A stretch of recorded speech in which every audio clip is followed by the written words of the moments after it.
He entered the airport, pale and wide-eyed, moving like someone convinced invisible hands were reaching for him.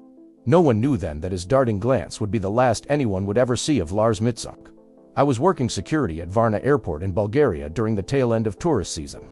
The week the heat lingered and the crowds thinned to anxious stragglers. You learn to recognize people who've missed flights, lost bags, or drunk too much cheap beer. But Mittank wasn't any of those. When I first spotted him, slouched by the entrance around sunrise, backpack clutched tight, he looked like he'd spent the night, wide awake and terrified. His shirt was smudged, hair matted down with sweat. He was talking by phone, his voice hushed and hurried, glancing over his shoulder between every sentence. Later, I'd play that CCTV footage back 100 times, watching the pure, primitive fear etched on his face. At first, he shuffled through the lobby like he was searching for someone who might rescue him. He didn't check in or hit the gift shops, just circled the arrivals board again and again, eyes flicking from shadows to people to the spinning glass doors outside, as if something he'd left out there might still follow him in. I remember thinking, either he was running from trouble, or he'd seen something nobody else could. An hour later, the airport doctor saw him some argument about his ear, the one damaged in a scuffle days earlier. Mittank told the doctor he didn't feel safe, that he needed help. There was talk about people out to get him, that someone was following. When a group of construction workers wandered near the clinic, he flinched hard, eyes gone wild. Suddenly, before anyone could stop him, Mittank bolted. He left his bag behind passport, wallet, everything, and sprinted through the automatic doors, out into the blinding white of the parking lot, moving like prey desperate to outrun a predator only he could sense.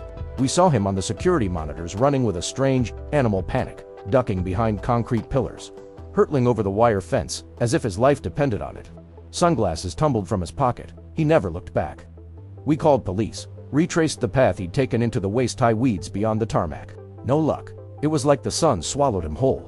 The grass there pressed flat in a perfect line, one set of footprints straight into the pine forest, none back out.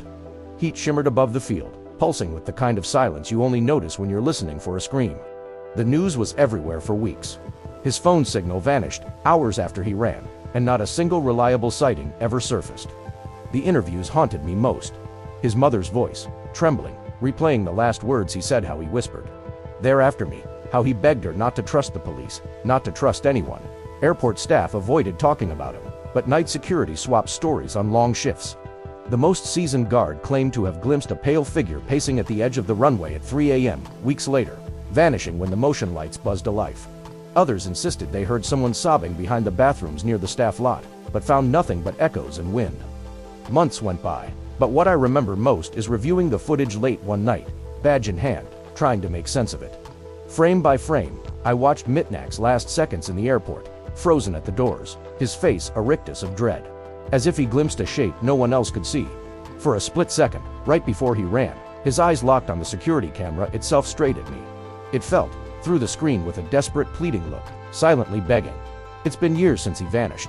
Some say he fled from paranoid delusions. Others whisper about organ trafficking or secret hunters prowling for the lost and vulnerable. But nobody knows how a healthy, ordinary man could run straight out of reality, leaving panic and static on the cameras behind him like a warning.